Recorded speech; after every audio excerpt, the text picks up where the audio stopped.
Aujourd'hui, chers amis, je souhaite parler avec vous de la position de victime. La personne qui choisit, car je pense sincèrement et réellement, et je le dis avec beaucoup d'amour, que ça reste un choix.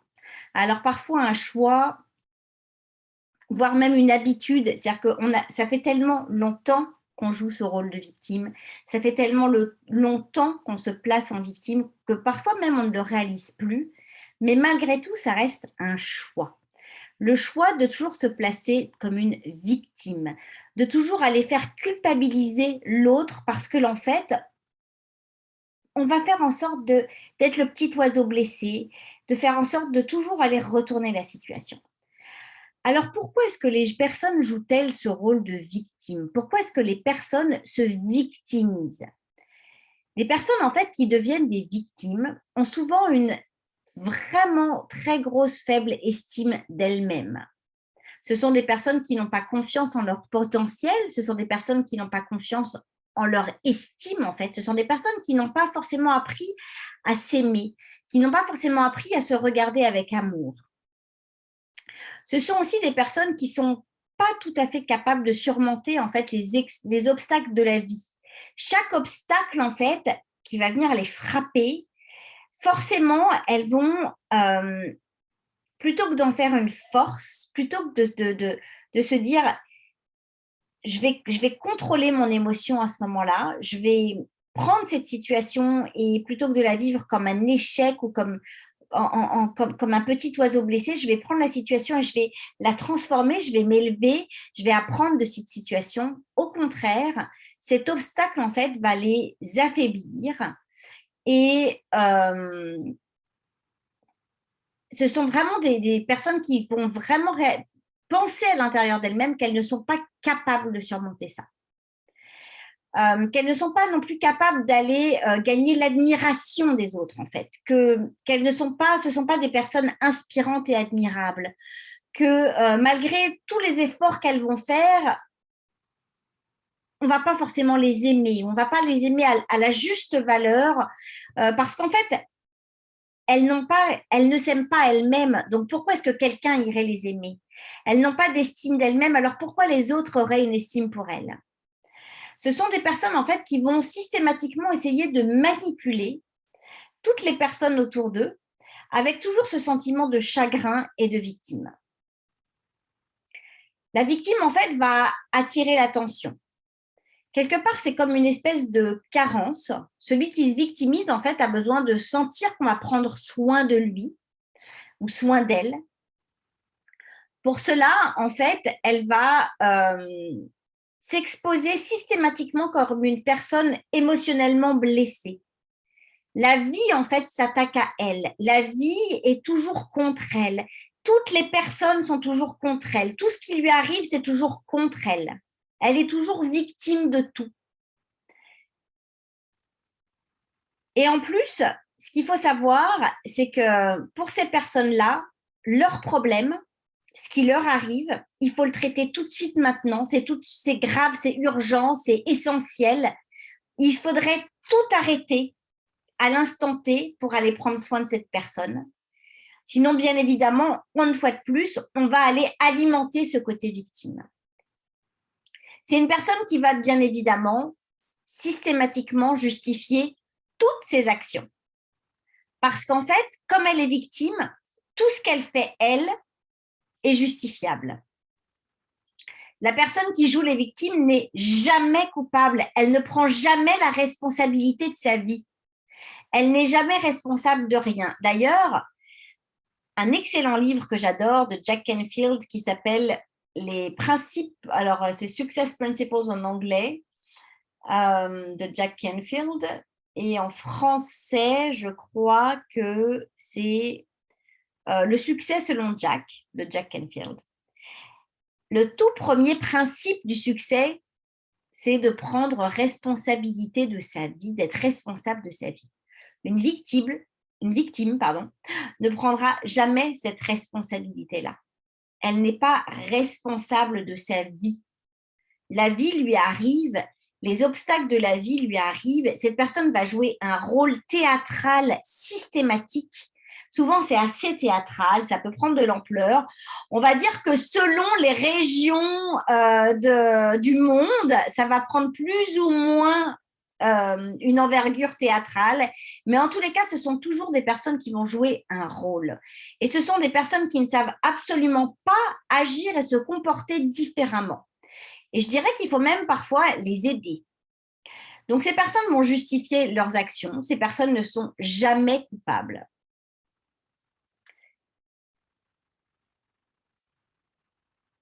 Dans ces situations, en fait, ils vont aller systématiquement changer la réalité en leur faveur.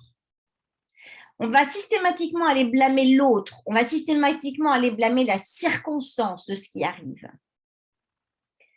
Alors, il faut savoir que généralement, les personnes qui ont tendance à se mettre victimes et à vraiment rentrer dans ce rôle sont souvent des personnes en fait qui vont manquer de maturité. Mais attention, jouer la victime, c'est aussi une habitude. Quand toute sa vie, on a pris l'habitude d'être une victime et que peut-être on ne le voit plus, on ne sait plus s'en sortir. Alors, si vous avez le sentiment que souvent on vous dit arrête de jouer ta victime, oh, t'es encore victime, ah, bah oui, c'est encore les autres, allez vous poser cette question. Est-ce que je suis une personne qui a tendance à systématiquement me victimiser ou alors, en fait, est-ce que je suis une personne qui prend responsabilité de ma vie?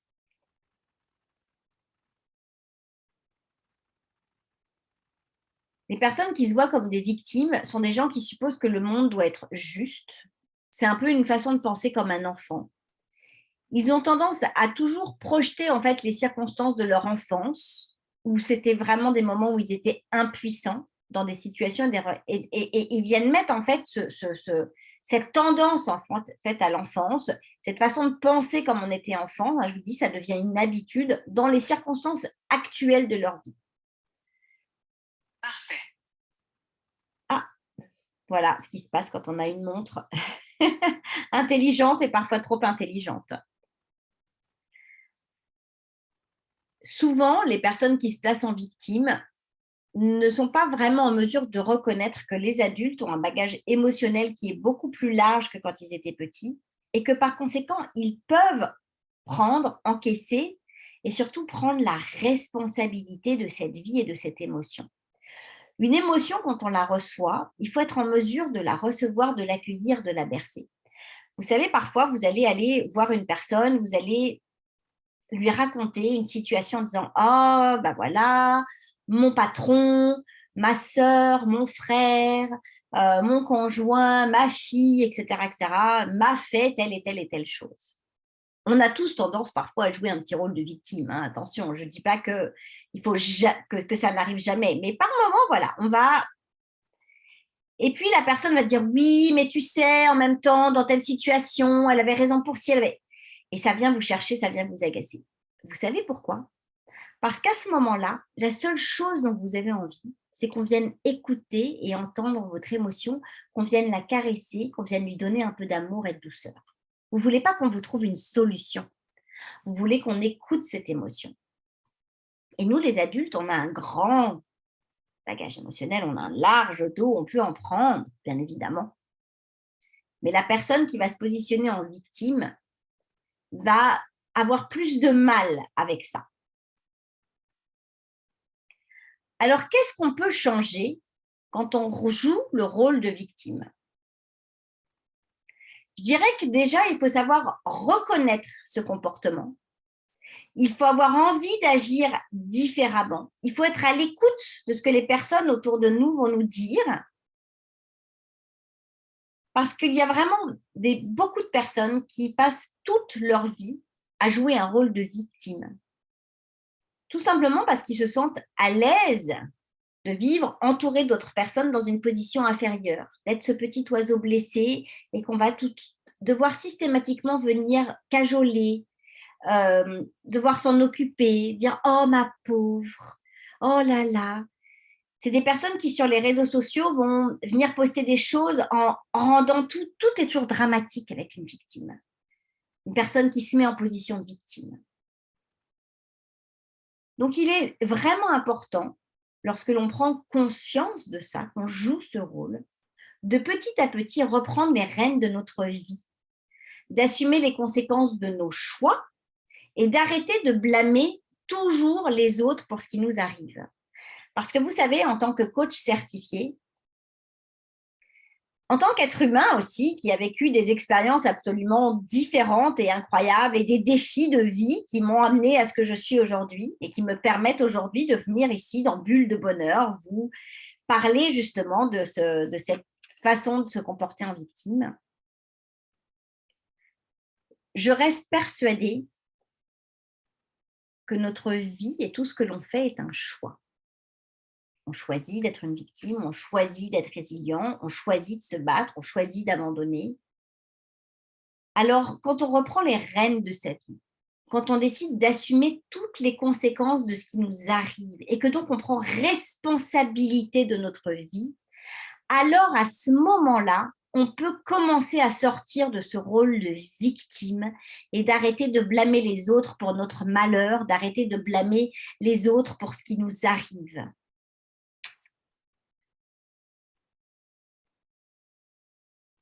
Dans un processus d'auto-victimisation, les gens ont tendance à se sentir agressés par le monde entier, par la famille, par les parents, par les collègues, par la hiérarchie. Ce sont des personnes qui ne se remettent absolument jamais en question. Ce sont des personnes qui vont avoir peut-être une blessure narcissique. Ce sont des personnes qui vont toujours préférer imputer le conflit, les différents mauvais agissements à l'autre. Eux, ça leur permet de se déculpabiliser. Ils n'y sont pour rien.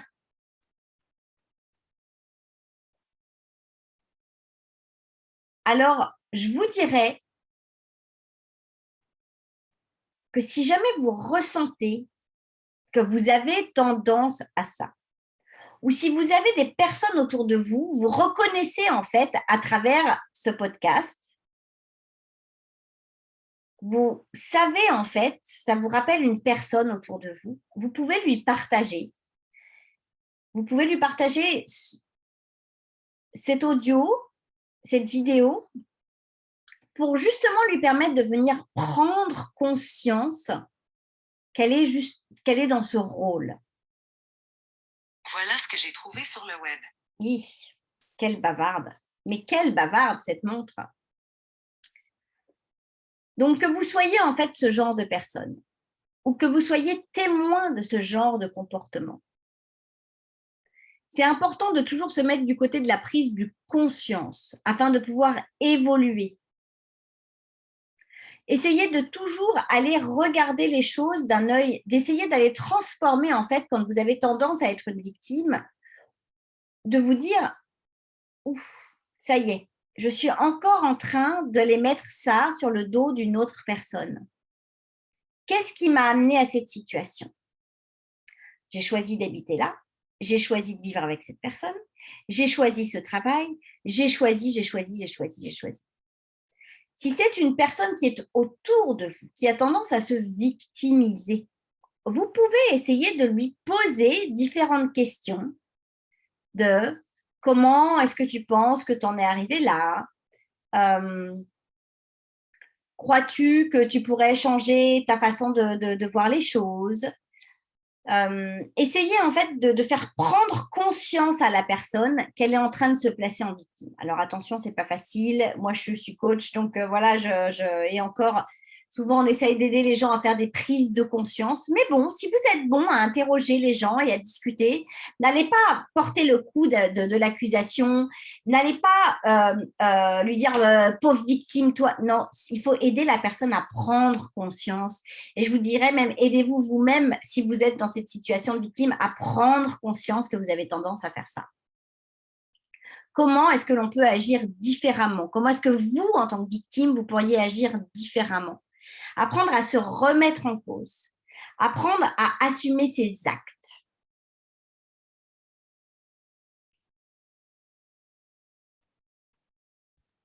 être une victime, c'est vraiment un processus, en fait. C'est vraiment quelque chose de... C'est un processus qui est lié, en fait, aussi, c'est comme une... On est toujours dans une spirale négative. Vous savez, une fois de plus, on peut choisir de tout voir de l'œil d'une victime et se dire, ah, c'est encore à moi que ça arrive, et puis voilà, et puis de toute façon, il m'est encore arrivé ça, puis de toute façon, c'est toujours comme ça, puis moi, j'ai toujours cette vie. Puis... Et dans ces cas-là, vous savez ce qui va se passer quand on est comme ça, en victime, et qu'on se met en victime, et que on va continuer d'attirer à soi des situations qui vont nous permettre effectivement de se rassurer dans ce rôle de victime. Parce que je vous ai déjà parlé, et j'en parle régulièrement, du pouvoir de l'attraction. Le pouvoir de l'attraction, c'est ça. C'est ce sur quoi on va mettre son focus. On l'attire, on le voit, on l'entend, ça nous arrive. Donc, si on a tendance à être une personne qui se victimise, on va avoir tendance à être dans une espèce de spirale négative et à ne voir que les choses dramatiques. Et donc, forcément, comme c'est dramatique, tout est dramatique. Alors que quand on prend conscience de ça et qu'on commence à cheminer et à changer notre perspective, à prendre responsabilité de notre vie, de nos choix, on peut complètement remonter dans nos humeurs.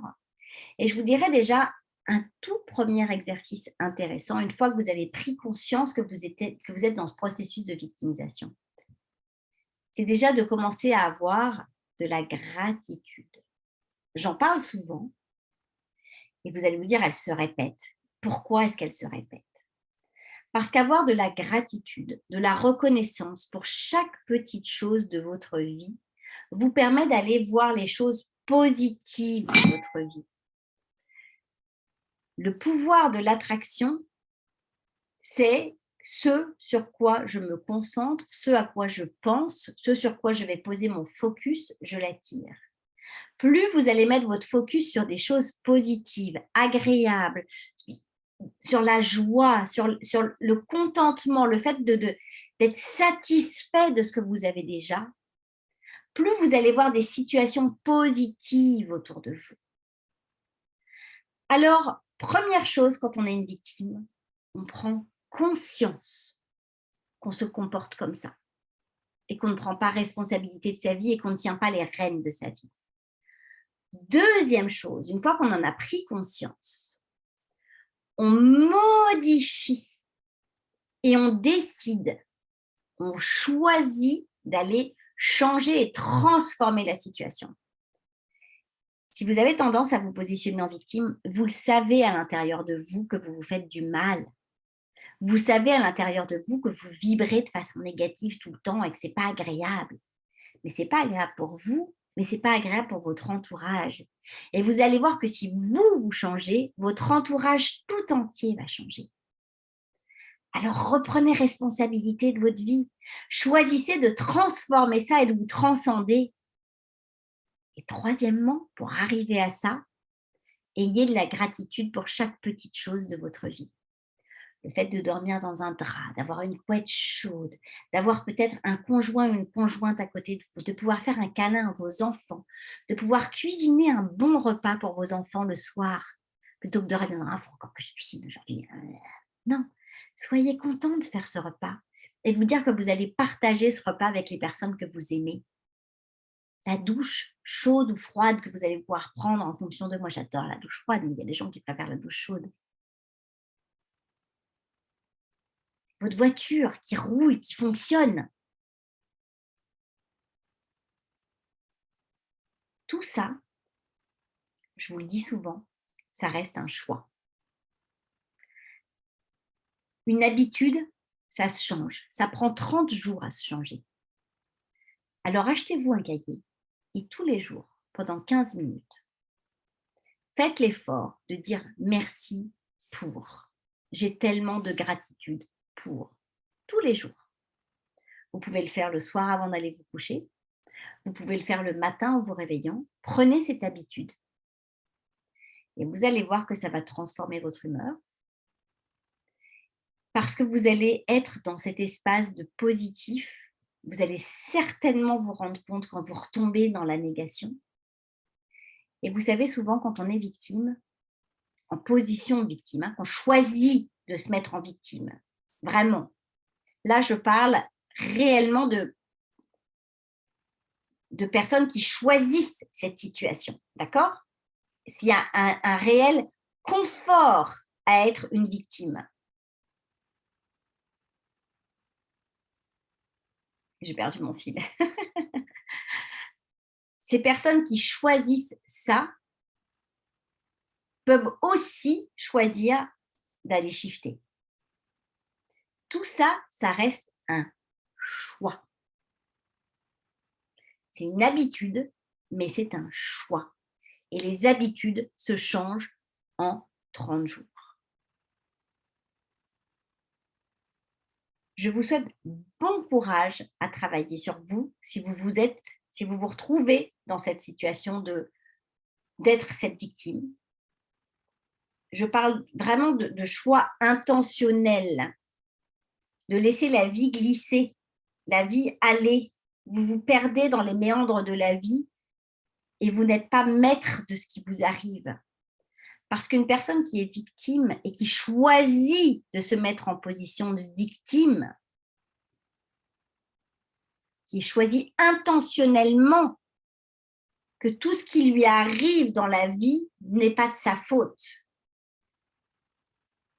C'est pas de sa faute si elle s'est pris une amende parce qu'elle a mal garé sa voiture. C'est cet imbécile de flic. C'est pas de sa faute si elle est tombée malade parce qu'elle n'a pas mis son manteau alors qu'il fait -20 dehors. C'est encore de la faute de sale temps. C'est pas de sa faute si elle doit payer très cher son dentiste parce que ça fait des semaines qu'elle ne se lave pas les dents. J'exagère un peu, mais ce saleté de dentifrice, etc., etc., etc.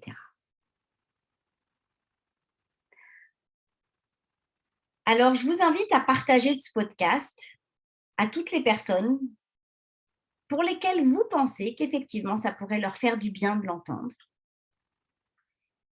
Allez-y avec douceur, amour et bienveillance parce que ce n'est pas toujours facile lorsqu'on se positionne en victime, qu'on choisit d'être une victime. Ce n'est pas toujours évident d'en prendre la responsabilité et d'avoir le courage de le reconnaître. Parce qu'il est vraiment question de courage ici. Reprendre les rênes de sa vie, reprendre responsabilité de sa vie. Pour ça, il faut le courage d'ouvrir les yeux, le courage de vouloir changer, le courage de décider, le courage de travailler sur soi. Et je dirais même que certaines personnes qui ont tendance à se mettre toujours dans des situations compliquées, lourdes, dramatiques, et je peux vous dire qu'il existe parfois des situations terribles, je vous inviterais même à proposer à ces amis-là, à ces connaissances, aussi même si c'est vous, à consulter un psychologue ou un psychiatre pour travailler sur ça. J'ai lu un livre extraordinaire du docteur Holstein qui s'appelle Le syndrome de la vitre contre le syndrome de la mouche contre la vitre. Vous savez, la mouche, vous avez la fenêtre grande ouverte, mais il y a une vitre qui est fermée, mais toutes les autres sont ouvertes. Et elle va systématiquement aller cogner au même endroit, au même endroit, au même endroit. Elle va aller se cogner systématiquement. Elle va encore y aller. Poum, poum, poum. Alors que les fenêtres sont ouvertes.